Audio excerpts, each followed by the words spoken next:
I have come here to chew bubblegum and kick ass. And I'm all out of bubblegum.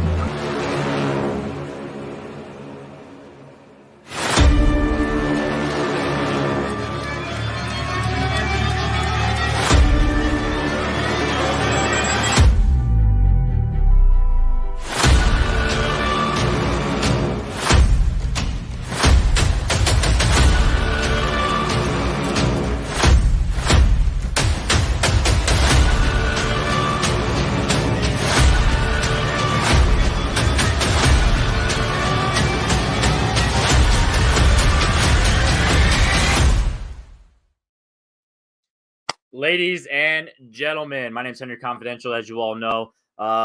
Little quick recap of why I'm doing this. I love debates, point blank and simple. If you know me just as a player, as well as just behind the scenes having conversations with me, you know just my love of debates. I've loved debates since Schmodown, not Schmodown. Geez, I already forgot what it's called. Screen Junkies, movie fights. A long time ago. It's been dead for a long time, but that's where the community started. A lot of people forget about that because trivia has just become so popular, and Schmodown became so popular. But the movie fights was the best, and that's what I've always loved. So and it's not, I mean, it's gross in the sense of people yelling at each other, but it's not gross in the fact of like hardcore studying and all that stuff and dicking each other around. So let's start up a league.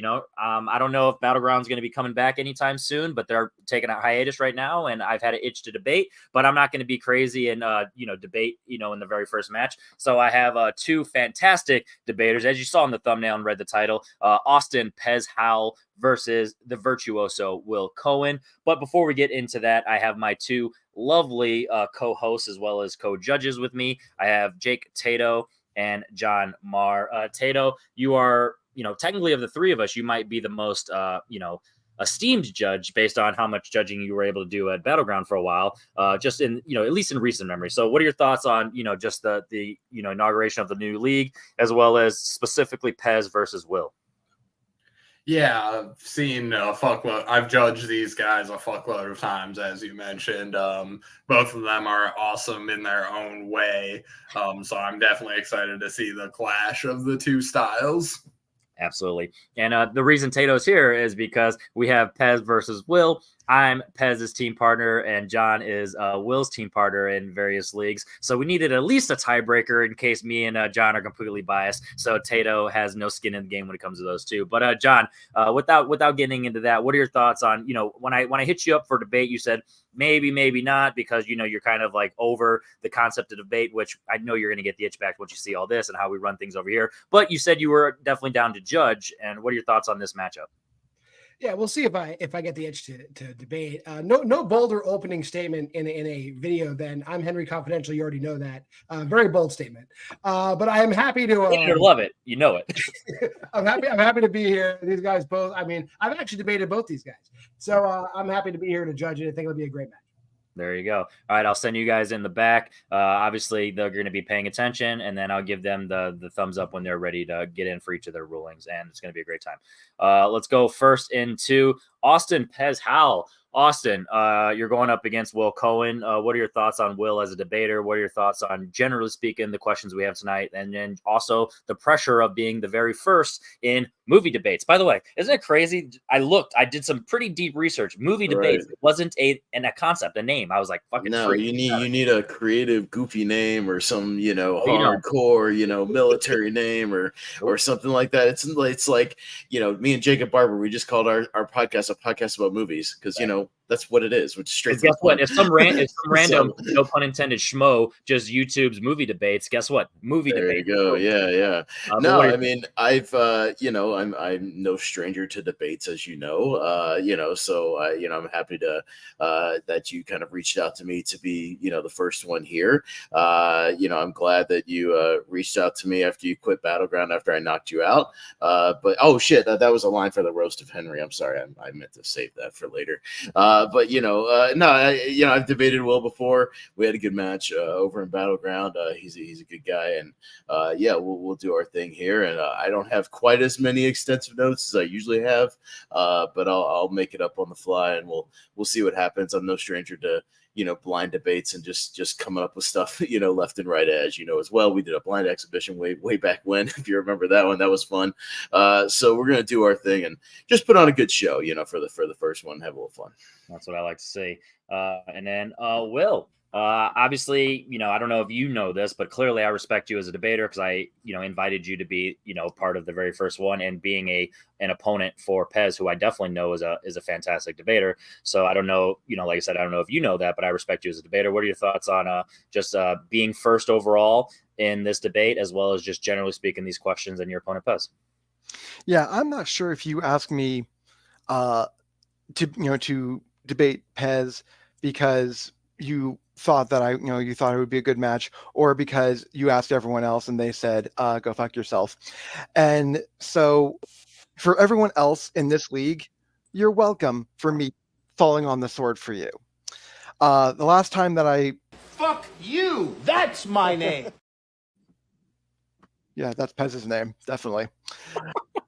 The last time it was last weekend. That's why we had to reschedule. Hey, my guy.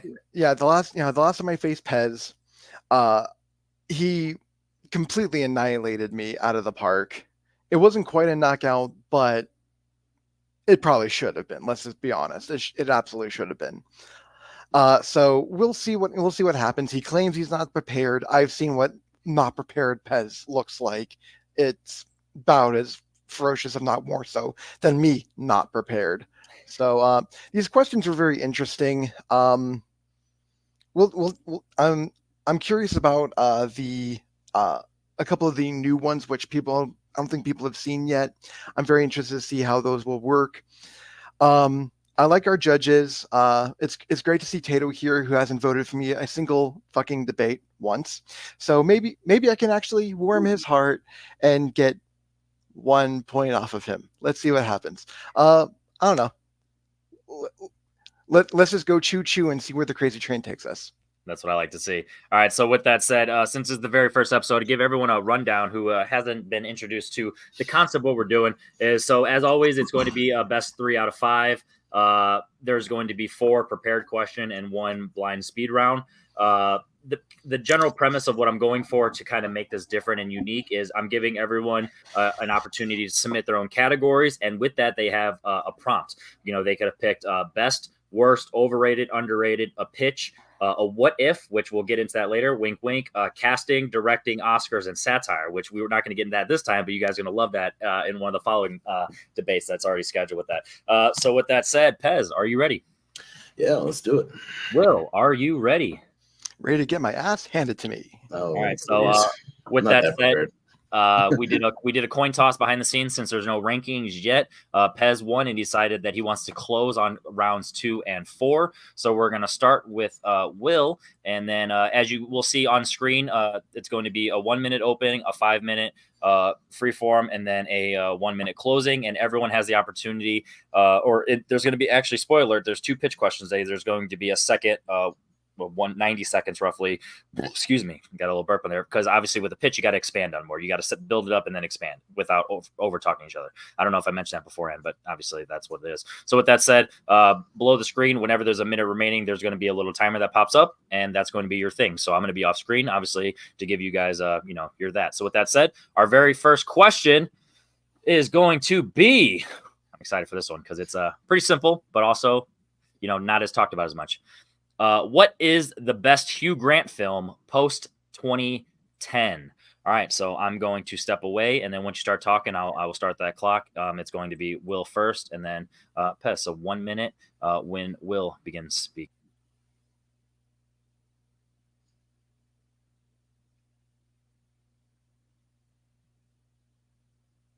So it's when you think about Hugh Grant, it's easy to fall back and be a basic bitch on some of his more kitschy little romantic comedies, your Love Actually, your Music and Lyrics, anything like that.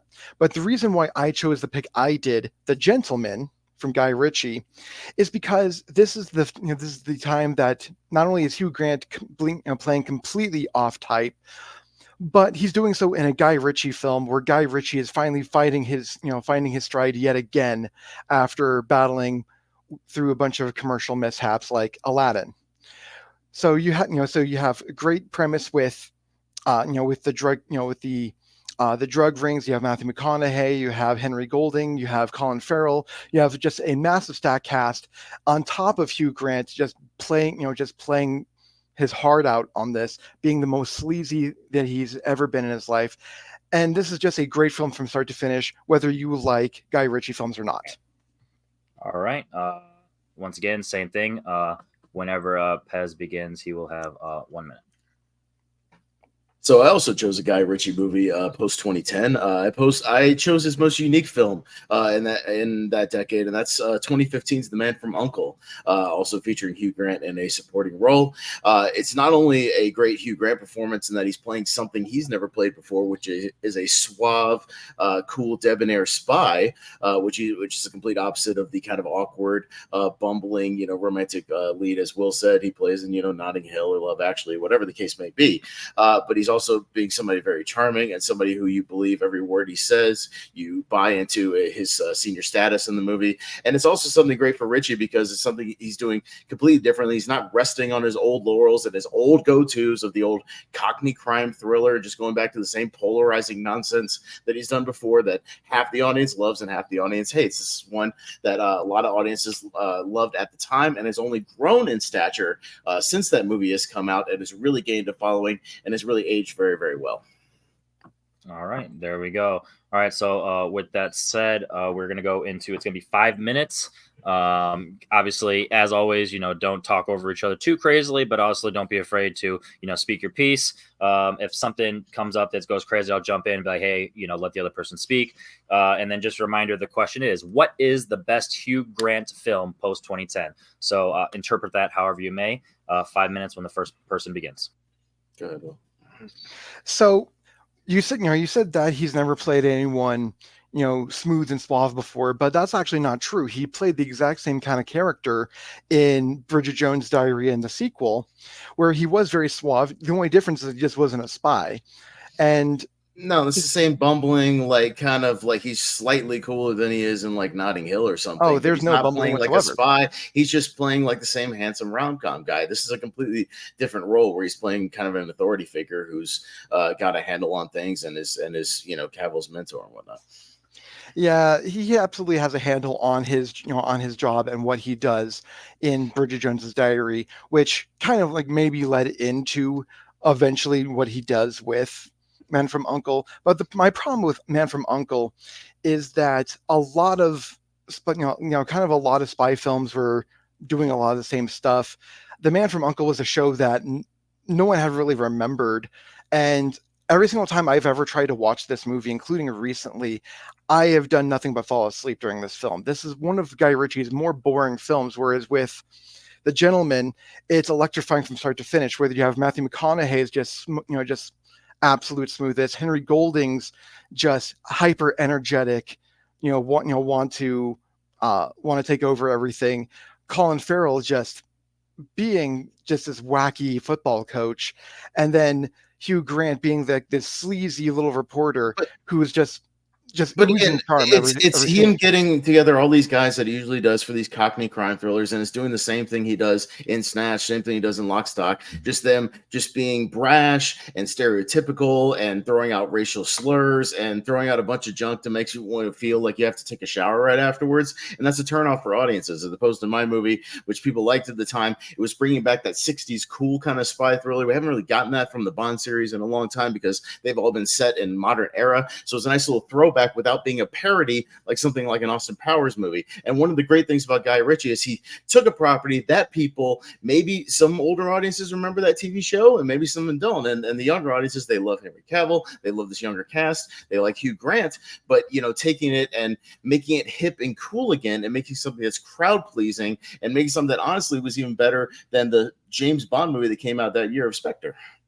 Except that except the difference here is that The Gentleman clearly has the better audience because he decided to actually expand that universe with a Netflix show, which is actually doing very well, versus where Man from U.N.C.L.E., where half the people kind of forgot that this movie existed, where he wound up doing better spy stuff with movies like The Ministry of Unholy Warfare and Operation Ruse de Guerre, which is so much better. Is a complete and utter war film. It's not really like a spy film. It's a Dirty Dozen. It's a Dirty Dozen ripoff. That's really all it is. It's just doing another version. It's not because it's not the same type of movie. This is a '60s spy thriller. It's not the same thing as a war movie as a Dirty Dozen movie. It's not even remotely the same tone. It's not remotely the same style. It's not remotely the same soundtrack. Anything like that. Except if you actually look into it, Unjumly Warfare, it's actually based on a true story, and the lead character played by Henry Cavill there, it was actually is actually known as the basis for James Bond. So this actually is this actually but that's great. Thing. But I'm not talking about Gentleman Warfare. You're talking about The Gentleman. And The Gentleman, again, he's going back on the same old when his other projects like just don't quite come together. He goes back to the same old playbook. And again, it's Hugh Grant in that movie just doing kind of a bad Michael Caine impression from the 70s, which he seems like he's phoning his lines in. He looks kind of bored. He has nothing to bounce off of. You've got homeboy from Pacific Rim, what's his name, and Sons of Anarchy, who has no chemistry whatsoever with him, with Charlie Hunnam. He's like, it's like he's talking to a wall in that movie, and he honestly looks like he's bored out of his skull. Yeah, as opposed to mine, where in interviews he said, "This is the first time I've ever been in a cool film," in the behind the scenes interview, and it said it's one of the favorite roles he's ever done. Yeah, and that's maybe the first time, but it's definitely not the last time. The Gentleman was absolutely cool. It was oozing with charm. The reason why he goes back to that formula is because it actually works for him, and the reason why it works for him is because no one does it better. You said that he had characters that or actors he had worked with tons of times. Absolutely not. He never worked with Henry Golding. He never worked with Matthew McConaughey. He never worked with Colin Farrell. These are all brand new people that he had not worked with before and made it work. But it doesn't matter. And not only that, this film actually made money. Same old thing. This is one of the only movies that made money during the pandemic, which very few films were able to do. So you can't really say that this didn't find its audience. And time. All right. So we're going to start with Pez. You're going to get 1 minute to close. Once again, just a reminder, what is the best Hugh Grant film post 2010? Again, use that as your own discretion. Again, I'm talking about not only the best Hugh Grant performance in this decade, but also his best movie that he was in. Again, something Guy Ritchie has never done before. He's doing a stylish, slick remake, a crowd-pleasing movie, a movie that's aged like wine as opposed to The Gentleman, which is aged like milk, especially when you look cut to now. There's all kinds of xenophobia all over that movie, people calling each other fags and making fun of Jews, and it makes you feel gross after you watch it. It's going to turn off a lot of your audiences. And yeah, sure, the people who watch the Netflix show are the same people who like that kind of trash, but everybody who has picked up and found this movie, Man from U.N.C.L.E., even though it was a slight box office success, but a little bit, people have found this movie over time. They've rediscovered it. They like the tone that it sets. They like the smooth, stylishness, the pizzazz of everything, the funny lines. Again, it's a great little spy thriller, better than Spectre from that year, and it's grown in admiration since its release, as opposed to The Gentleman, which has aged poorly since its release and has not really found an audience, except for those same kind of Richie bros who like watch this type of stuff over and over again and who jerk off to Snatch.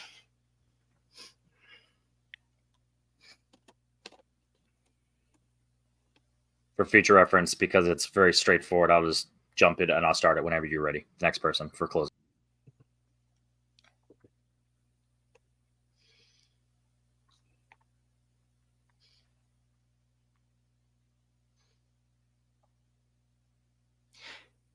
Pez calls The Gentleman generic. There's nothing generic about this.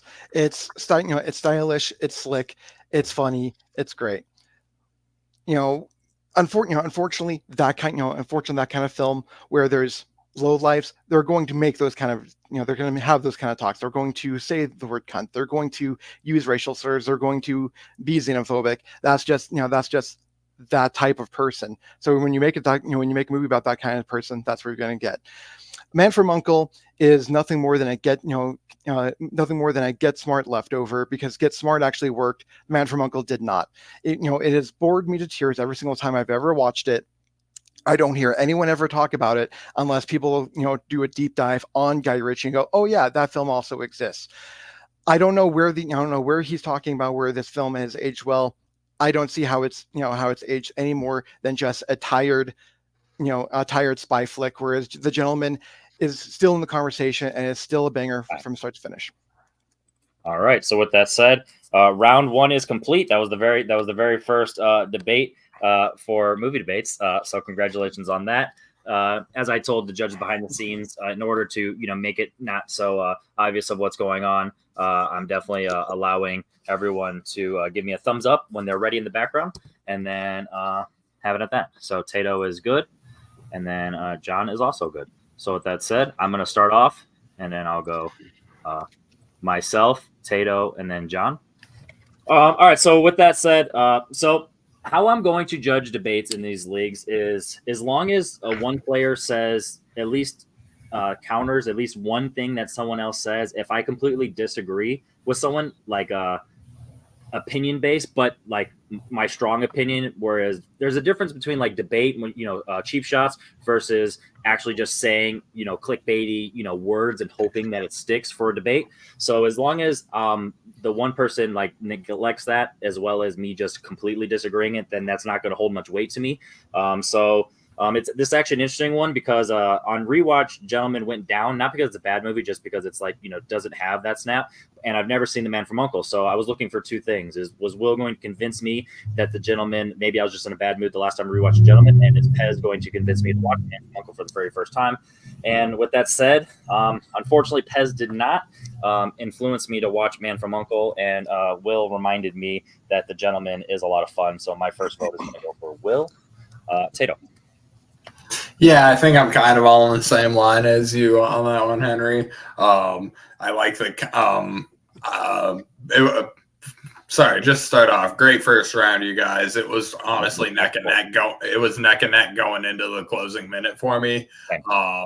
Austin took a valiant swing, but Will had a solid counter. That's how people talk in the underworld.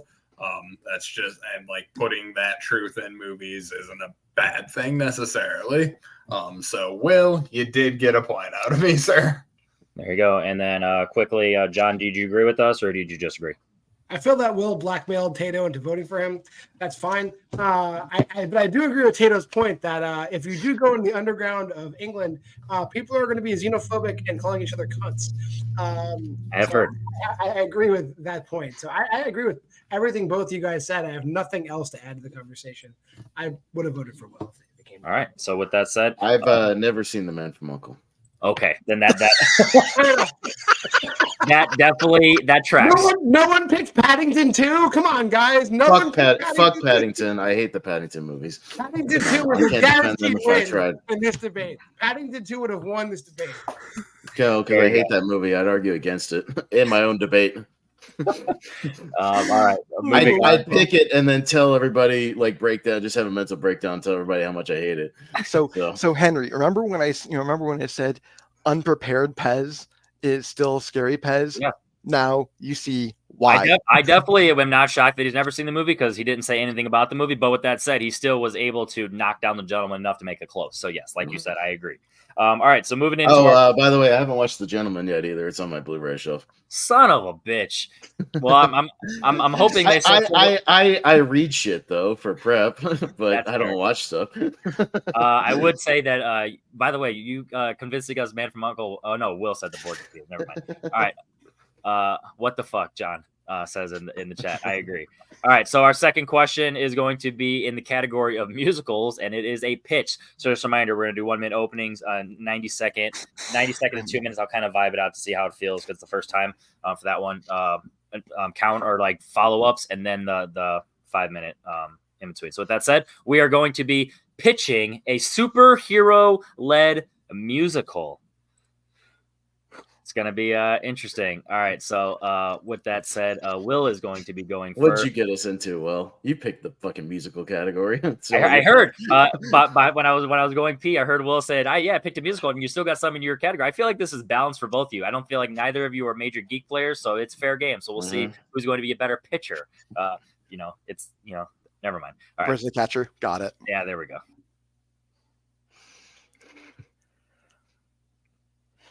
All right. Am I up first? I forgot.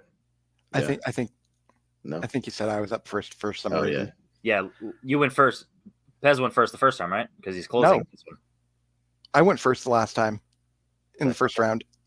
And he still closed. I think you got it backwards at some point in there. That's fine. All right. Well, then I'll stay on track this time. Yeah. Yeah, right, Will should be going first this time. Yes. Right. You got the point, so at least it bounced fine. out. All right, so with that said, here we go. That's fine. It's the first one, guys. We're all good. Yeah, what do you Yeah. do? Okay.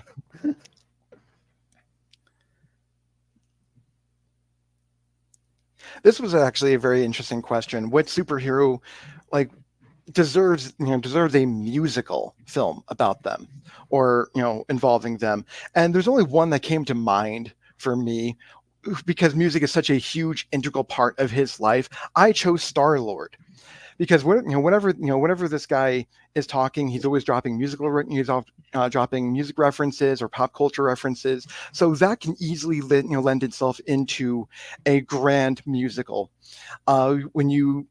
When you think about him just in the opening, that opening scene in Guardians of the Galaxy where he's dancing and lip syncing to the song, it's very easy to just transition something like that into a musical format. And not just one scene, I'm just talking broad things. We've seen worlds where people sing grand songs to communicate. We've seen these things, and he can easily travel these worlds. We can easily have a solo film that takes place after the Guardians. Fuck. Even with it on screen, it's still definitely hard. It's a quick I want to minute. say those last words. Yeah. All right. It's the fastest minute in debate. And So I also went with a character that is not only familiar with musicals, but is a fan of musicals, even in character in the movies he's in. So I went with Deadpool and a Deadpool musical. And this has already been proven in concept. You can go look it up online. They put Deadpool into a Beauty and the Beast musical. People have done their own little school productions, things like that, where they put the Deadpool character in there. We know he's a fan of musicals in the movies. He wears Rent t-shirts. He watches Yentl. He's a big fan of Celine Dion. So the man knows his music. He knows his musicals.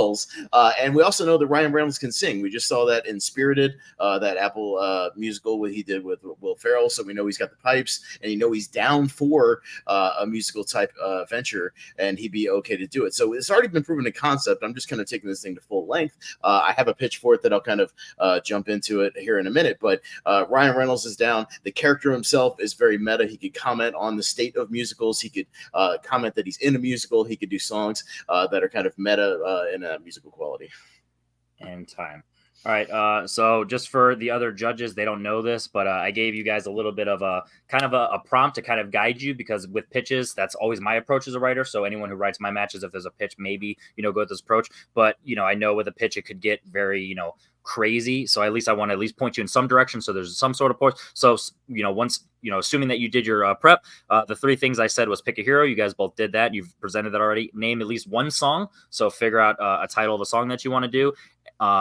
Pitch the general plot outline, which Pez alluded to, and then overall, how is a musical numbers going to stand out, within this film to actually be the musical? So why is that important? So with that said, we're going to go with Will. It is going to be 2 minutes. I decided 2 minutes. So 2 minutes when you begin.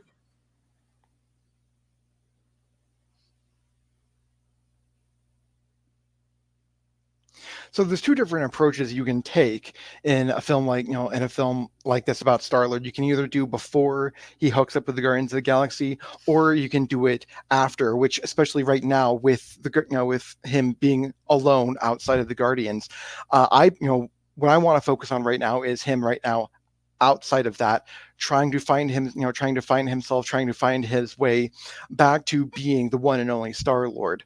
And so you can start off the musical with him being on the farm with with something like maybe like "Oh What a Wonderful Morning" type song from from Oklahoma. You can have and then just build it from there. Obviously you're gonna have stuff like he's gonna want to do big rocking tracks. You can have him talk about the awesome mix, and have that even just be a song, the awesome mix, where he's just being where he's just having this big musical number and dropping lyrics and track names from different things on the awesome mix. You can have a bad guy like the one from Guardians 3, who could have a big personality too, with big musical numbers like this is my evil plan. You can have different stuff like that, which I think again would work for Star-Lord because music is such an integral part of his DNA. Obviously, it's going to span everything from soul to rock to to your generic operatic music stuff. Because all of that is already in him. These are all great songs and great musical numbers, and obviously we've seen what stage effects we can do with things like the Harry Potter play. Integrate some of those great special effects into this, and you have a banger musical, either on stage or on the screen. I love it. All right. So Pez, you're going to get 2 minutes when you begin. So my pitch is basically going to be he has an opponent in the comics called Dreadpool, who's basically kind of his opposite. And Dreadpool really wants Deadpool's life. He wants the life he has with Vanessa.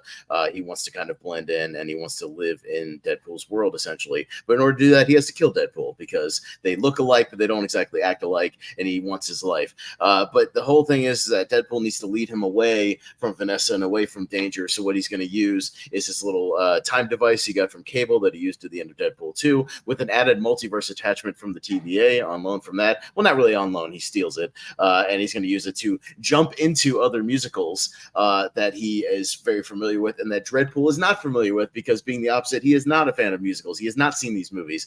He does not know how to blend in, and Deadpool knows how to blend in to these movies. So we're going to jump in to the Yellow Brick Road and Wizard of Oz. We're going to jump into High School Musical. We're going to jump in to Les Mis, and Deadpool knows how to blend into the crowd. He knows how to sing along. He knows how to do the dance moves. But in the same way that he understands the rules of musicals, he also knows that the people will follow his lead if he starts to sing his lines. So he's going to feature different songs that he's going to come up with on the fly. Songs like Two Bullets Are Better Than One. This One's for Feige. This Sword's for You. Nothing Says I Love You Like a Good Pegging. And Can't You Just Speak Your Fucking Lines instead of singing them. So he's going to sing all these different things, get people to sing along with him. And the whole time, Dreadpool is trying to kill him while he's in the musicals, but he's going to be too busy trying to catch Deadpool while he's singing, while he's dancing, while he's jumping all over the place and running interference, essentially. And while we're jumping in and out of these properties, and whatever properties that, Disney or Fox or whoever owns, I didn't bother to do the research on which ones does, just whichever ones we own that we can legally jump into and kind of take over. Deadpool can comment on the state of musicals. He can, again, use them as stages for the action sequences. Like in the High School Musical, we can have a gym fight. We can have basketball elements, things like that, and it'll be a lot of fun. Time. All right. So once again, behind the scenes, I thought about it. So free extra minute for the double up, and we're going to take a minute from the back and forth because obviously 4 minutes is going to be plenty of time. So you guys are going to be able to speak. You guys got 2 minutes to speak your mind beforehand, and you're going to have 1 more minute close. So we're going to have 4 minutes to overlap each other. So when 3 minutes hits, I'll put up the 1 minute mark. Just a reminder, the question is pitch a superhero-led musical with all the points you've already mentioned. So I've already seen the judges behind the scene. Everyone's intrigued about this. So let's see how loud you guys can yell at each other and see if we can hear any musical words. There's not going to be much yelling. Go ahead. No. No. So the thing that would make a Deadpool musical not work in the end is that we've seen what happens when things get too meta, especially with I believe it was last year's the Weird Al music, the Weird Al movie. It was just way too meta, and at some point, trying to push all of these things into a feature-length thing. These would be like great shorts, I think, but making a full-length movie. But the difference with this and Weird was straight up a parody of like music biopics, much like Walk Hard was. It just kind of took it to a 10th degree and just made a complete and utter farce. My thing is not necessarily going to be a parody. Again, it's just going to be commenting on it, jumping from multiverse to multiverse. We've already seen in Deadpool 3, he jumps into Age of Ultron. He jumps into some of these other universes. He jumps into Mad Max, like even in the trailer. Like he can do this, and people are still going to be intrigued and entertained by that. Right, but the problem is that they might be intrigued going into it, but at the same time, we've seen musicals do these kind of things before, and it gets old fast. I think the only time that's ever worked was on stage with Something Rotten, where they have like this huge thing where they incorporate all these different musicals in one musical number, but it's only one musical number. You're talking about having him do like huge sequences, which is going to get old really fast. It's going to be too flashy. Whereas starting with my Star-Lord movie, with my Star-Lord pitch, yeah, there's going to be some flash, but it's going to be still more subdued, and you can actually get more of the character in there versus having just The difference with that, Flashing though, back. we already saw that how the audiences reacted to the something like the Marvels, where you had a musical sequence shoved into the middle of a otherwise straight MCU movie, and it was kind of brushed off and said it was one of the dumbest things the MCU's ever done. And then take a beloved character like Star Wars or the Guardians, and instead of using what they're best at, which is just doing scenes with the music in the background, not in the foreground, it's going to dilute your characters as opposed to a character that embraces this even in real life, even in characters in his own movies. But you even just said it yourself that they have like the music right there. So why No, not? the music's in the background. They're not listening to it most of the time. Sometimes they are, sometimes they're not. But why not? Why not try and incorporate that? There's no reason why we can't have a huge action scene with singing in it. We've seen things like this happen, and it's great. The better parts of, for instance, Joel Schumacher's Phantom of the Opera, when they're singing and having action sequences, that works. When Les Mis did it, it worked. So you can have great action sequences while singing and have that wasn't work. so much like singing; it was just like kind of half singing, just regular dialogue. It's not anything that's going to make you stand up and clap and sing or make you laugh. Like, my point is Deadpool is going to do his musical numbers and make you laugh while doing the bloody action, while doing the over the top stuff, while having a coherent story and jumping in and out of these familiar spaces. Again, you had a sequence in the Marvels and something like that already in the MCU where people were singing while they were fighting, and it was cringy. It wasn't actually They good. weren't singing while they were fighting. They were singing while they were fighting. They were singing. There was no singing. They were singing their instructions to each other. That's literally the gimmick of the whole thing. But Captain Marvel decided she didn't want to do it, so she just didn't do it, breaking her own rules. And yet, what you're talking about is something that's going to get really old really fast. Yeah, it's going to be interesting for the first 45 minutes, maybe the first hour, but that last hour, you're just going to lose steam after a while. It's just going to be way too much, way too quick. It's not going to lose steam because musicals, there's no set number of musical pieces that you have to have in your movie. There are some musicals that only have 4 musical numbers. There are some that have 10. You can just have 4 or 5 sprinkled throughout the movie. You don't have to do that. You can have an extended intro that then we don't start the musical numbers till we jump into the musical setting. That's not what you pitched at the beginning. That is what I pitched at the beginning. That's exactly what I pitched at the beginning, that he comes in and then jumps into the musical. That's exactly what I said. Sorry, I was trying to write some notes while I was also trying to produce fun there. All right, so with that said, 1 minute closing. The question is, pitch a superhero-led musical. You guys have pretty much expanded or talked about what your film's going to be about. So use your minute wisely, however you choose fitting. Starting with Will.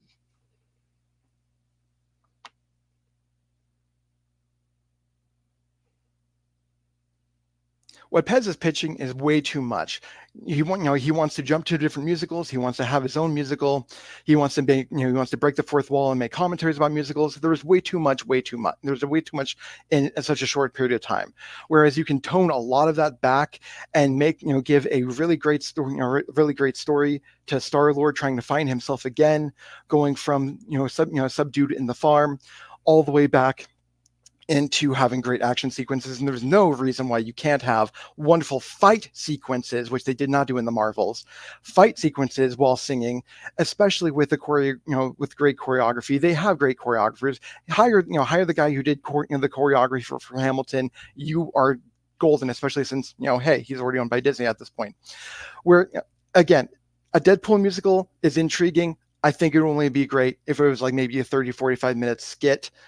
Unfortunately, for a 2-hour musical, it's not going to work. Star-Lord, he already has music baked in his DNA. That's going to be great.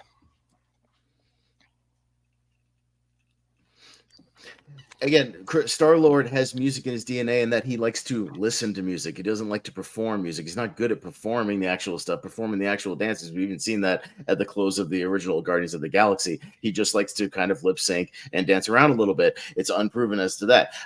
I have a character that legitimately loves musicals, that would love to be in a musical if he had the chance to, that would love to sing on stage with a Celine Dion. And again, you don't have the musical the entire time. That's not what I pitched. What I pitched is that you start out like a regular thing, and then to to throw the guy off the scent. We're jumping into the things that he's not familiar with, the settings he's not familiar with, to throw him off the scent. Again, it's not like it's going to be a musical where they're literally singing the whole time like a Les Mis. That's not my point. It's just having those precisely timed ones where he's singing a different song from the actual movie, like the ones I pitched, where he's leading those characters on and in a different direction, which would be refreshing to see the Grease cast sing something about pegging. That'd be hilarious. It'd be funny to see the Munchkins sing something about bullets. Like, that'd be really fun. And time. All right. So with that said, Judge Pine, are you guys ready? You need a little bit of time to think. Both of them are good. All right. So with that said, I'm going to let John go first, then Tato, and then myself. So John, take it away. While I would love to see I think Star-Lord has a good base with the fact that he has the awesome mix, but I didn't get a sense of like who's the antagonist, Yes. what's the plot line, all that stuff. Whereas Pez laid out not only the antagonist of the movie, but like the mechanics of the movie. And you put a wristwatch on Deadpool where he can jump into High School Musical, and the fact that the MCU is tied in with Disney, like the possibilities are absolutely endless. I have to go with Pez. All right. Tato? Firstly, negative points both players for no one mentioning the musical fight in Doctor Strange and the Multiverse of Madness. That said, now Pez does get it. Same thing John said. The pitch is all there. I loved every musical title he rattled, every song title he rattled off in there. This one's for Feige. The whole Dreadpool plot works for me. Ryan Reynolds can sing, we know that, and Deadpool with all the rent, the Yentl, nailed it. Yeah, and then for me, it was pretty much Pez all the way until the closing. Actually, Will started to hit some points home of like the stuff would get repetitive, et cetera, et cetera, et cetera. But like John said, I just didn't get enough from Will's actual movie of what it would be. Like I understand, like he gave me a good pitch of like, hey, here's step one of the pitch, but I didn't get an expansive actual what the movie is. He just gave me a plot line or a summary of like what we could work with. And then like everyone said, Pez just really, came home with that one. So, for an unprepped one, Pez definitely, if he's like, oh, I'm only going to prep for one, that was the one. And he did a good job of that. So we are 1-1 going into question 3. All right. So with that said, question 3 is going to be round 3. It's going to get weird. Hey guys, pitch a 20th century horror remake that is rotten. So the movie has to be rotten and it has to be from the 20th century, pre-2000. All right, so with that said, Pez is going to be starting this one and will be closing this round. So as always, 1 minute when you guys start. Yeah, so I picked not a music. We got to get off the musical thing. So a horror movie that has somewhat of kind of a cult following ish, but not really a very strong one. It's a movie that some people go to more of as a curiosity and more because of the soundtrack than anything else.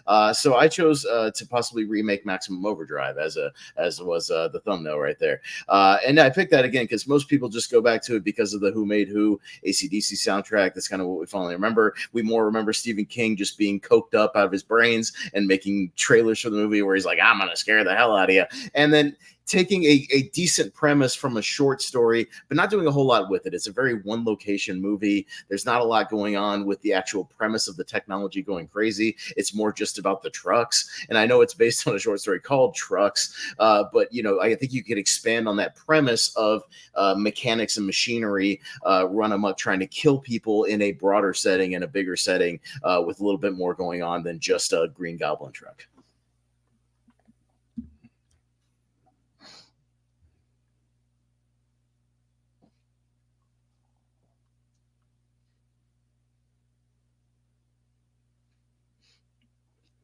So I chose a film that is just way the hell out there and was way the hell out there from for the time period.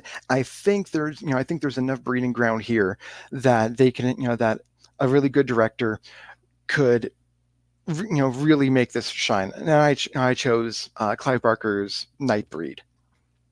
Nightbreed is not your typical action, not your typical horror film where there's one type of monster or something's being haunted. You actually have these, this new species of creature that live in this underground society that kind of work like work with zombie rules and kind of work with vampire rules, kind of like this little hybrid. But the society that they live in, the politics of that society, how new people enter that society by, via being bitten. There's a lot that's very interesting here, let alone the scares that you can make. I think there's a lot of ground here that could be explored. There you go. And similar to the last one, 2 minutes to kind of give your plot pitch. This one's just a remake, so just kind of pitch what your remake is, and then we'll go 4 minutes of the opening. So 2 minutes to kind of solo pitch now your story. Yeah.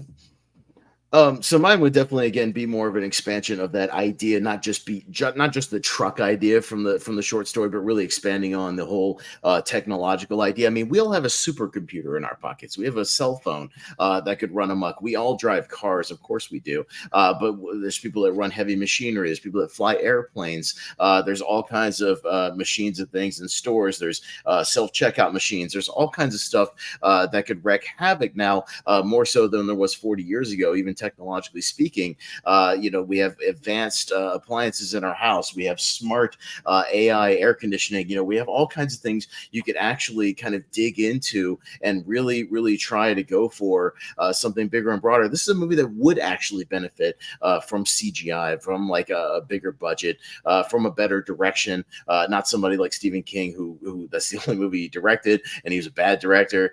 You need somebody who actually knows how to do good, thrilling sequences. I propose something like a Doug Liman, somebody who could really kind of dig into both the philosophical stuff about this and the actual good action and some thrilling aspects of it. You could actually make it scary, make people trapped in these smart homes, make people trapped in their smart cars and their Teslas and whatnot. And you could really have people running amok, maybe trying to fight back against an airplane, trying to take them down.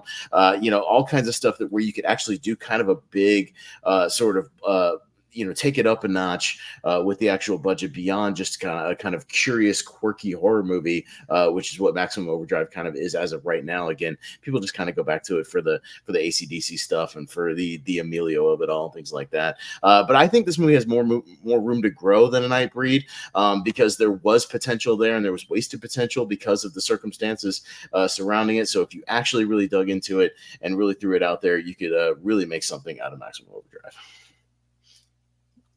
All right. And then, Will, 2 minutes.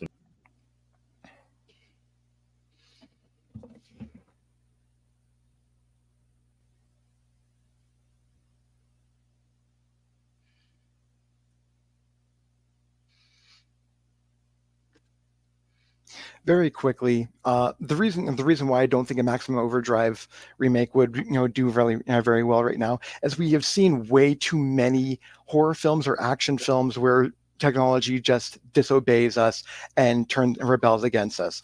From as goofy as Transformers to things like Wheel to things like that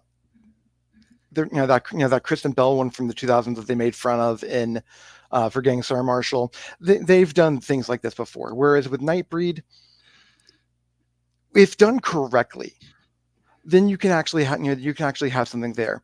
Whether it's bringing a dark world, kind of like what Guillermo del Toro would do with it, that material, where you can actually explore the world, explore things in a more grandeur aspect.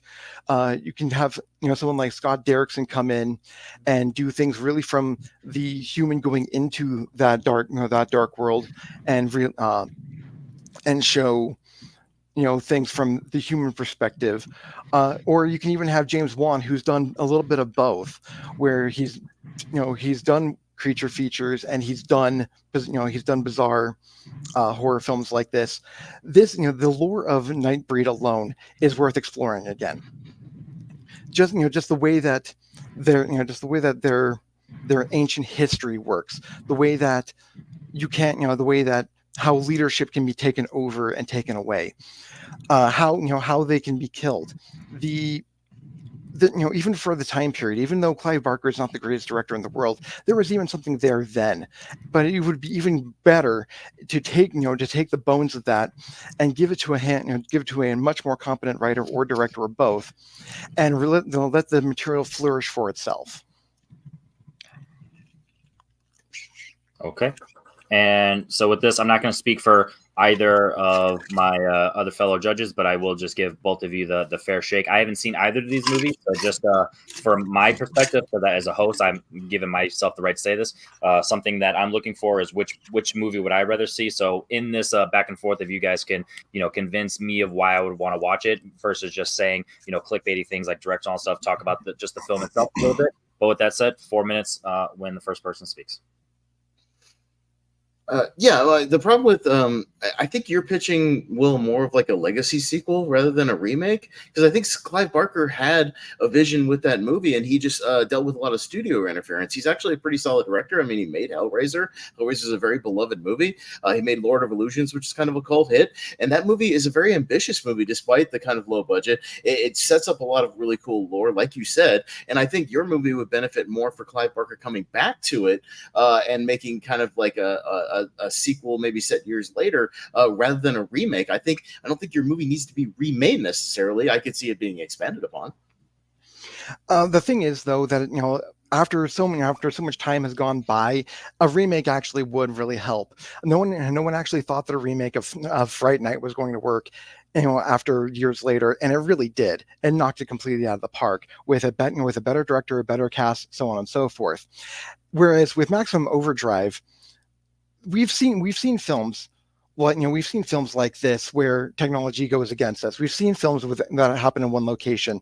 The one thing I actually liked about Maximum Overdrive is the one location thing, but they didn't really do much with it. Whereas something like the one location doesn't work for Maximum Overdrive. It gets boring because literally you have scenes of Emilio Estevez just standing out there pumping gas in a truck for like 5 minutes. That's boring. That's there's nothing going on there. Like you need to take it beyond. You need to take it beyond the gas station and beyond just this one group of characters here. We could follow a group of characters going from location to location, really trying to escape all the hazards that all the technology's throwing at them, throwing cars at them, throwing planes at them, throwing their own phone technology at them. Like you could follow a set group of characters, but you got to get out of that gas station. It's such a limited setting. You can't really do it, and we really need to break out of that.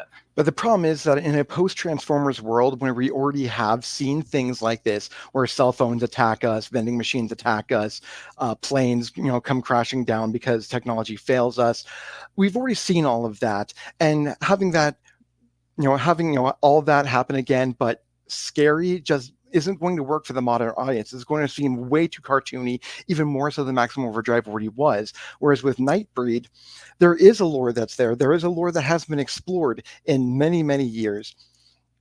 And and instead of trying to continue something which everyone has kind of forgotten about at this point, making everything, renewing everything again, starting from the beginning, and really deep diving on that lore, which they weren't able to do the first time around, I think it would definitely benefit a lot more than what you're pitching is more like it should be like the Candyman legacy sequel, where you respect the original movie, but you kind of expand on it and expand on that lore. Your movie already has a good following to it. The Cabal cut gets shown all over the country. People really, really follow that. And again, it was studio interference that killed that movie, not the actual vision of the movie. People really like that. When you expanded on it and put back in the 30 minutes that the studio took out of that movie, it's become a really beloved, really cool movie with great practical effects, with great themes of people being monsters and not the actual monsters. A great theme about misfits that people identify with because they are misfits. That movie gains more and more of a following every year. You don't want to kill that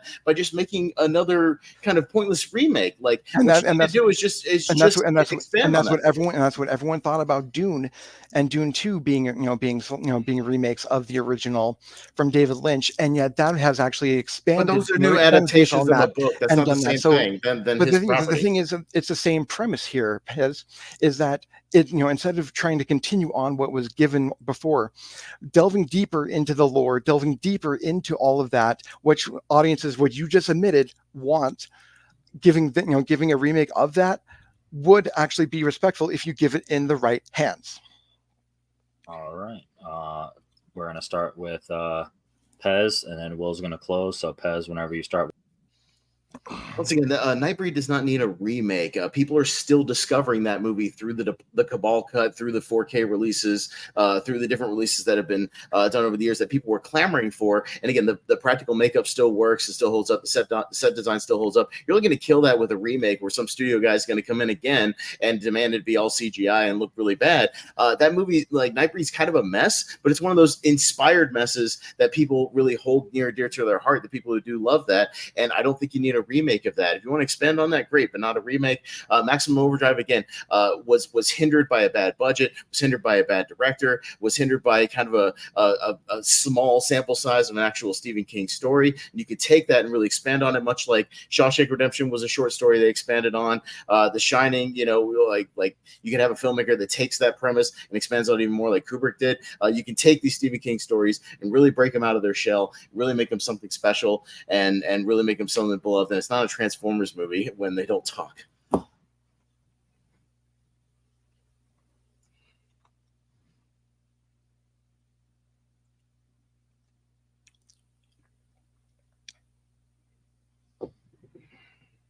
That's the problem, though, is that with all these new technologies, they are going to wind up talking, whether it's going to be in Transformers way or not. And so in a post-Transformers world, then what the pitch that Pez is making is going to look even more cartoony than we already got with Maximum Overdrive, and that's what killed that movie in the first place, was just being way too damn cartoony. Whereas with Nightbreed, yeah, you might be people who are getting into this, but people were also getting into Dune with all those 4K releases and whatnot, and yet the remake did not kill the lore. The remake did not kill everyone's love for it. So if you have it in the respectful hands of someone like a Del Toro, like a James Wan, who knows how to do films without crappy CGI, and really expand on the lore and remake this with great acting, great special effects, great direction, and actually give a shit, then you're going to have a perfect movie for the fans as well as newcomers. All right. Round 3 in the books. I'm good. Judges, give me a thumbs up when you're ready. Okay. All right. This time we're going to start with Tato, then myself, and then John. Good stuff there. Once again, I do agree with Henry in that the core point like the core of the point for me is what movie do I want to see, but I will shout out Will had great counters with the Dune and the Fright Night things about like how these movies work in these situations similarly. And the movie I do want, and then also Will did repeatedly hit, we've seen this movie a lot, and I also agree with that. We have seen the technology tries to kill us movie a lot. So I do want to see this Nightbreed movie a little more, so Will. And then for me, like I kind of mentioned, I'd never seen either of these movies, so I didn't really know what I was going to be buying the ticket for, so I was kind of hoping with that. So I didn't really get that, I will say that. So I kind of have to go on what answers the question more, and the only thing that I could go with is Pez's point of yours sounds more like a legacy sequel and then an actual remake, and I don't feel like Will did enough to kind of debate that enough, so I went with Pez. So tiebreaker is going to go to John. I have seen both of these movies more than once. I was extremely frustrated listening to you two fucknuts debate this, leaving tons of points on the table. John's signing up after this. Let's go. We're not mentioning Megan or the Child's Play remake as examples of why technology run amok is bad. Nobody mentioning David Cronenberg. Fuck both of you. Absolutely bullshit. But I have to say that the fact that Will attached Guillermo del Toro to Nightbreed is a fucking slam dunk, Will. Okay. That's it? Yeah. All right. Now I'm officially complaining about the judges, Henry. Do you want me to go on? I can go on. I can absolutely go on. Should I go on, Henry? It was a tiebreaker, so if you can do better, I will admit that was a bad. That's pretty bad logic. I don't ever like the concept of a slam dunk for a judge. Pez didn't attach any directors to his thing at all. I said Doug Liman, but please just ignore that and not listen to me. But okay. Doug Liman with Maximum Overdrive versus Guillermo del Toro with Nightbreed. You want to argue that with me? I mean, I think Guillermo del Toro with Nightbreed is a slam dunk. Doug Lyman, no. With Max Mover, Okay, no. all right, that's fine. We'll get into that. Now you're getting into your own pitch that Will didn't make, but okay, that's fine. Rein your judges in, Henry. That's fine. All right, going into our fourth question. This is going to be a blast. Our fourth question, I'll give a little understanding of this because this is very new. This is what ifs. So what ifs are essentially swapping. So I'll go ahead and throw the question out there, and then I'll showcase what it actually means. So the question is, what if we swap Robert De Niro and Leonardo DiCaprio as their lead role within a Martin Scorsese film?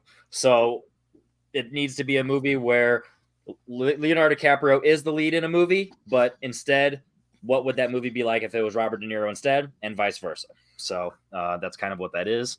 And obviously, when we hear the debates, it'll go on, in full length. So Will is going to be opening and Pez will be closing. So Will, 1 minute.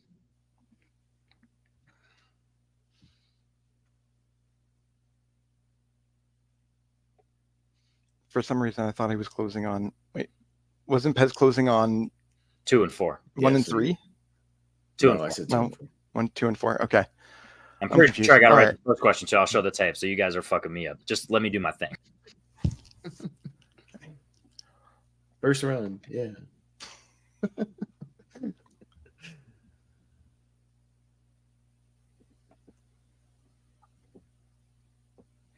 So while DiCaprio and De Niro have actually done multiple films together, or at least similar films together, it's trying to swap one for the other does seem like a daunting task.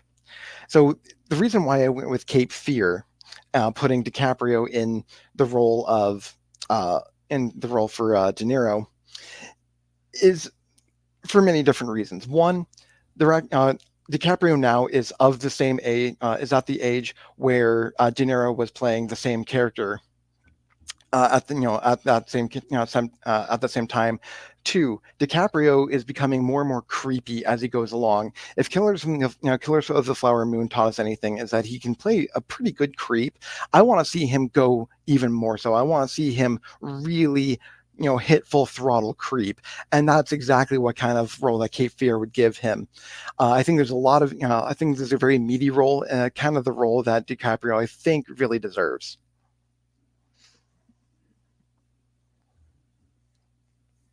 So I swap out The Irishman, and what I mean by that is you swap out old man De Niro in The Irishman with a younger actor like Leo, and I think that would work in several ways. We've never really seen Leo do kind of like a gangster movie, sort of that De Niro has done with Scorsese multiple times, with Goodfellas and Casino and whatnot.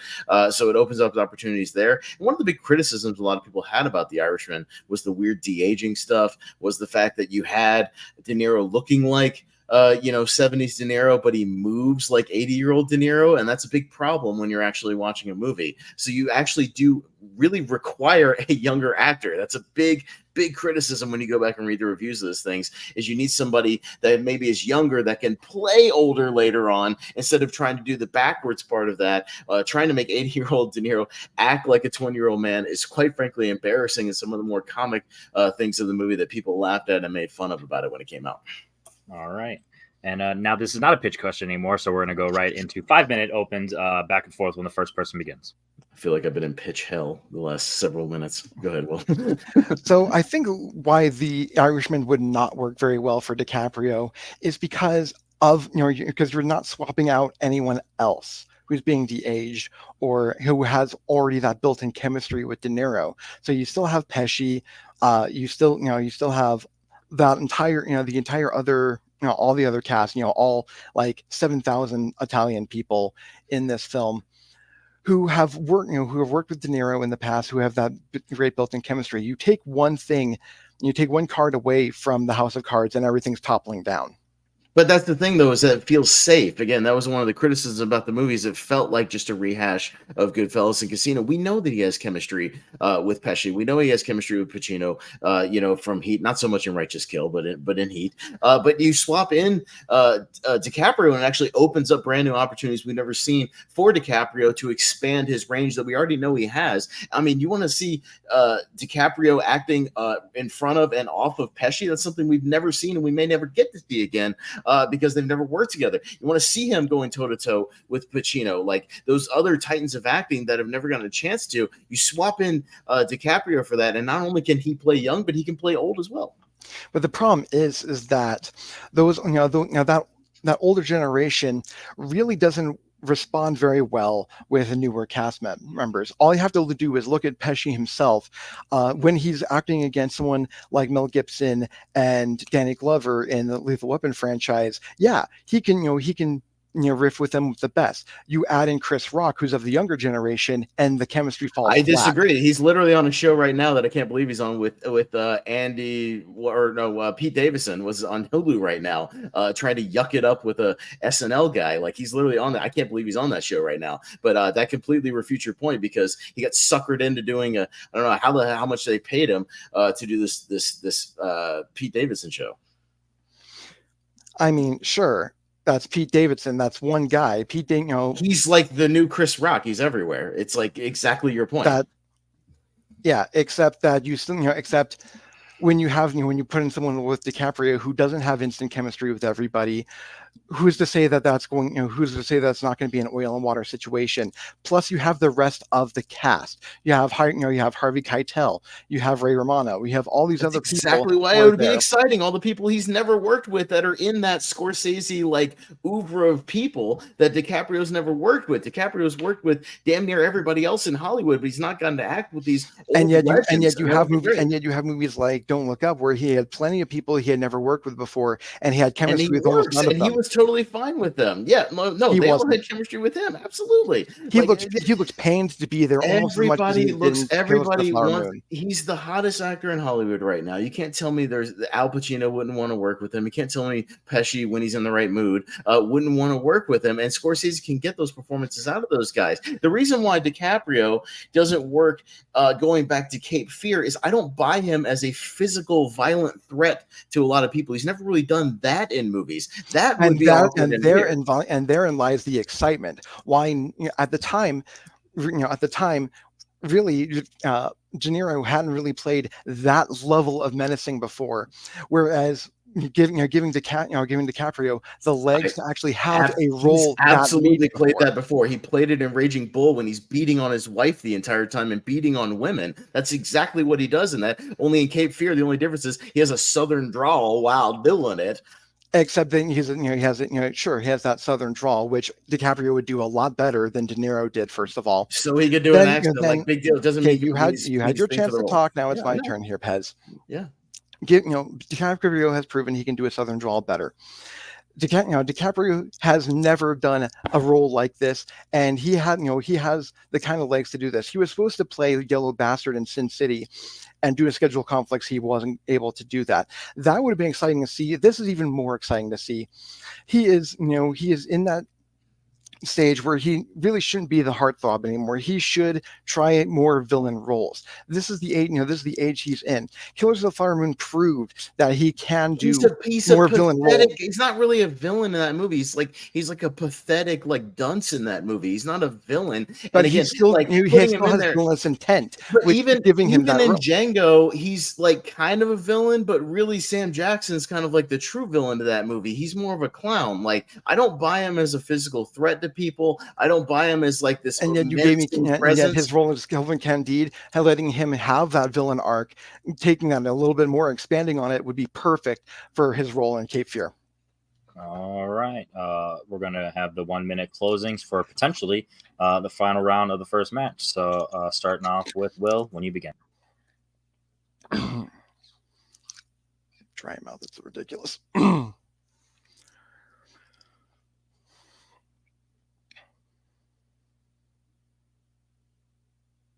Pez really made a great point for me, is that his role in Django Unchained would be a great building block. Again, he proved right there. He had a great Southern drawl, and he proved that he could be a great villain if you gave him the room to spread his wings. Whereas in The Irishman, we've seen him against stacked cast in movies like Don't Look Up, and just because he has chemistry with one or two people doesn't make the entire film great and doesn't make him good in it. Whereas with Cape Fear, it's a minimal cast. He's great with one-on-one things. If you watch movies like Catch Me If You Can and Gangs of New York, where he has these great tete-a-tete moments, that's where DiCaprio has always shined, and that's what Cape Fear is chock full of. Letting him have a full villain arc for the first time in his career would be the Oscar-winning performance that he absolutely needs right now to save a potential flagging career.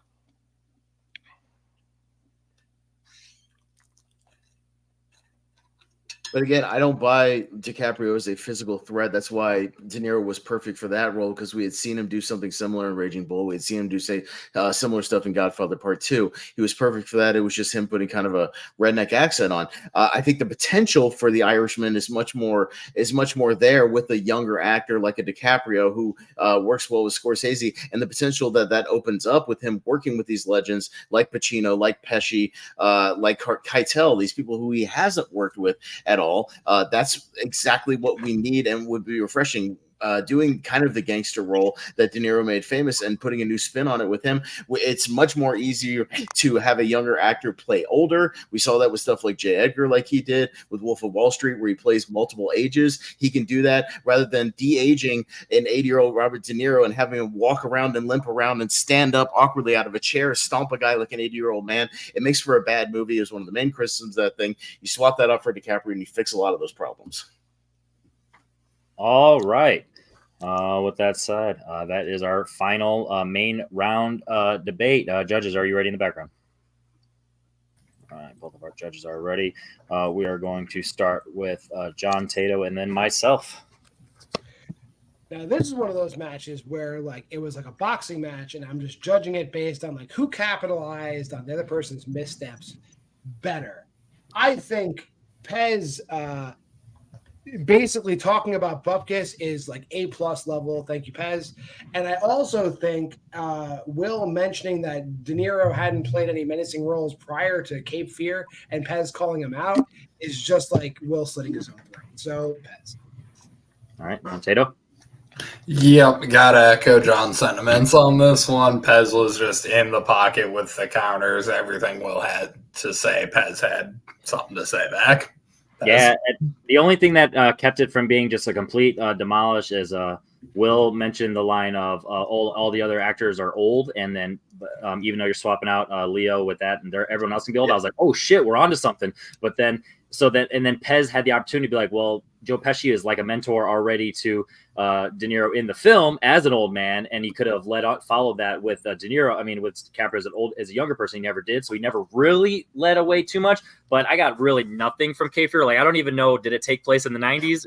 Will was talking like it was taking place today. I was confused. Pez never argued that, so I didn't knock it against him, but it really didn't add anything to me. But yeah, so Pez got it for me as well, obviously. So by the way, John, for $1 million, I could not have told you what that Pete Davidson show is called. I got you. I'm a big fan of Bupkis. No clue. I just know they somehow got him to act alongside Pete Davidson after they had to goddamn strong arm him to even be in The Irishman. I don't know how. In the same scenes as Pete Davidson, they're 6 inches apart. Yeah, I know. I've seen clips of them sitting in a restaurant together. Well, how the hell does that happen? I'm glad it only took one question to get you guys back friends. Christ. Because I'm fair. I'm sorry you guys argued a horror question and I called you guys out. I'm fair. All right, jump in, motherfucker, and quit being a coward. All right, jump in and start debating. All right, so I'm going to have those guys off now. All right, so here's what we're doing when Will's ready. Obviously, he's resetting. So what we're doing is I'm going to say two concepts. I'm going to put them on screen. I'm going to hear the first person out. I'm going to make my decision, and then I'm going to look down. If both of the judges agree that they heard the same thing, thumbs up. I'm not going to pull them on screen and waste time. Thumbs up. If they go thumbs down, both of them, then I'll pull them up and just be like, hey, I'll just if they both go thumbs down, whatever. So 2 out of 3 essentially for that. If they agree with me or disagree, just that'll be quicker. So it'll be 30 seconds opening, 30 30 seconds, 15, 15. Sounds about right. Back and forth. Oh, I don't know. Yeah. I feel like 30 seconds, 15, 15. Yeah. Those three. So, Will, are you ready? Give me a minute. Okay. By the way, a 10-minute long introduction because it's the first episode. Will taking 40 seconds in between questions for his inner thought process, and then a little yelling between. And then John us just us roasting each other. It's fine. Exactly, and we're still going to be under 90 minutes for a 5-round match live Right. with no edits. That's pretty awesome. Yes. So that's the goal. Yeah. So all right, so Good match so far, Will. Let's see what happens. I mean, it's going to the 5th one, and obviously not Yeah. surprised. All right, so like I said, I have a banner. I'm gonna put it on screen. You don't know what the question is yet. Just pick your topic, whether it's one or the other. So you'll see that it's not one way or the other. You'll see. All right. Okay. 5, 4, 3, 2. Neither. Pass. Pirates. I would. All right. I would. Pirates. So I heard Yeah. Pirates. All right. Yeah, I'd say right. Pirates. Well, you get the other. So Pez gets Pirates. Will's going to get Transformers. Okay.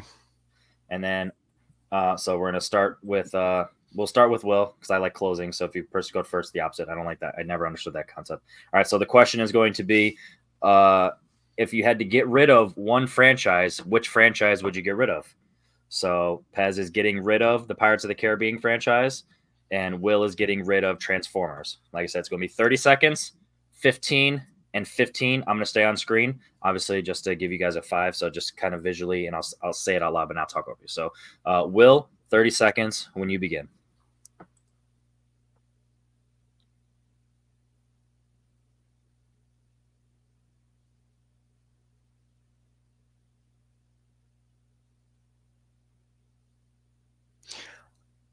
Let's all thank Michael Bay for screwing up what could have easily been a slam dunk franchise. Would anyone really miss any of these films? If they just went away? Yeah, you can make the argument. Oh wait, well Bumblebee. Well wait, Bumblebee, nothing. If you didn't have 5 movies that sucked prior, and then having one good, quote unquote good one after that, would anyone have really noticed if this franchise didn't even exist in the first place? No. These movies are just absolute shit. Time. All right. Pez, 30 seconds when you begin. It's really shown how fragile the Pirates franchise is when it's really based and locked around one specific character, and everything else has kind of fallen off and forgotten about it. As opposed to Transformers, Pirates was on the decline throughout the old movies and is basically a dead franchise that they're ready to reboot. Transformers, on the other hand, is on the rise and is actually gaining in popularity with Bumblebee, with Rise of the Beast, with good, competent directors like Stephen Cable Jr. and Travis Knight, bringing the franchise back where there's actually interest in it now. With this crossover with G.I. Joe, it's on the rise as opposed to Pirates, which is a damn near a dead franchise right now. All right, well, 15 seconds. The fact that it has to have a crossover with G.I. Joe, which is an absolute flagging franchise, shows where the state of that franchise actually is, regardless of how good Bumblebee and Rise of the Beasts were. Again, if you take away all those films from the beginning, you wouldn't even know that this film existed, and we're all for the better. 15 seconds, Pez. But again, they're talking about that now because people actually give a shit about it anymore. Like, people were dead on it by the 4th and 5th movies, and now that we have new directors, Michael Bay's gone, people actually give a damn about that. We don't have Johnny Depp anymore, so people don't care about that franchise. It's damn near dead in the water, to put out a pun. All right, final 15 seconds, Will. But with Pirates of the Caribbean, getting new blood in there is exactly what that franchise always needed, and that's always what they didn't do. Which is why getting Margot Robbie and everyone in there is going to make that even better. Transformers, you can bring everyone in there, and it's always going to flop. It's always going to be a sink.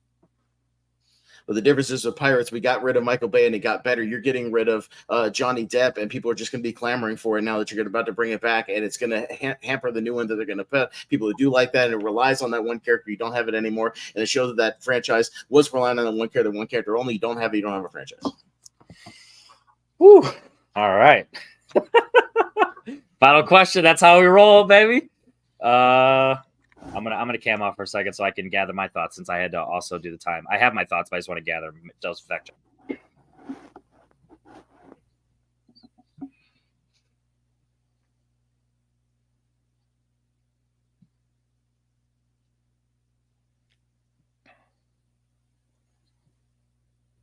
What do you want? Okay, I'm good. Judges below, let me know when you're good. They are good. All right. Go back to the original. Well, actually, we'll go this way. We haven't gone that way in a while. All right. Whew. All right. So the question was, which franchise would you rather get rid of? We had some defenses for Transformers, why they're bad and why you stick it around. We had some defense of the main lead character in Pirates as well as the future. So which one would you have to stick around in the current day? Based on what I got, it sounds like based on what we have now, Transformers is working, so getting rid of Pirates is my vote. So I'm going Pez. John. I would disagree. I would say through Pez's arguments, he concedes that Johnny Depp's Pirates movies are good and worth keeping. So I go with Will. Okay. That's how he interpreted it. I respect that. And then Tato. Yeah, great fucking fight, you guys. Let's all be honest. I think Pez had the uphill struggle on this one. He fought valiantly, but Will is right. Those Transformers movies are not going to be missed if they're gone. All right. So with that said, and your winner, Will Cohen. With my co-star. Will, thoughts? What a chaos match from start to finish. This is so hats off to Pez. He pretty much had me on the ropes even on the times that I won. I feel, even though like one of those questions I got like full points on. I'm not even sure how the hell I did that, to be honest.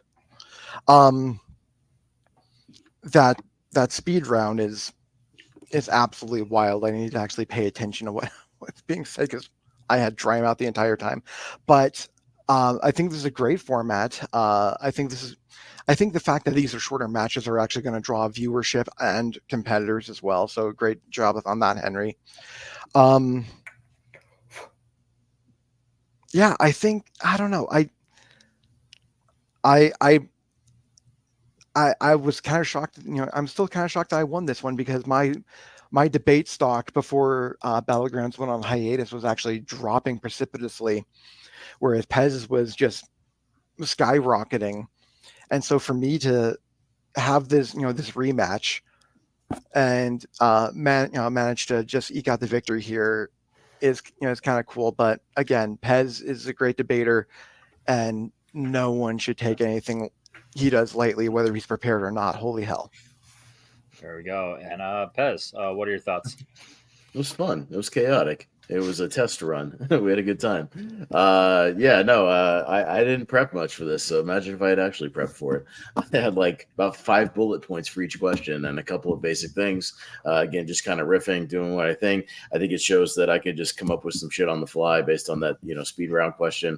Yeah, I think I had the uphill battle on that one, so I just had to kind of pull some stuff out of my ass and talk really fast, which is what I can do, and spit out 10 sentences in 15 seconds. But yeah, it was a good time. It was a good player. There you go. And with that said, so kind of how we're doing the rankings and the system of this is I'm going based on overall record, and the tiebreaker is going to be the amount of rounds you've played. So obviously they went to 5 rounds here. So that's going to be, for a loss, that's better to lose in 5 rounds, and then the win, that's a little lower. So if 2 players are 1-0 and one person went to 3 rounds, so 3-0 knockout obviously versus 5 rounds, there's your tiebreaker there, et cetera, et cetera. So overall, shout out to Jake Tato and John Marr, my fellow judges. Make sure you check out everything that John's doing over at Why We Love Horror. He's got a free-for-all coming up, as well as just his regular league, and also himself with Will, our player here on Horror Versus, or John Versus, or just Versus, I think they're calling it now. And then make sure you check out everything that Pez is doing over on the Movie Hero Network.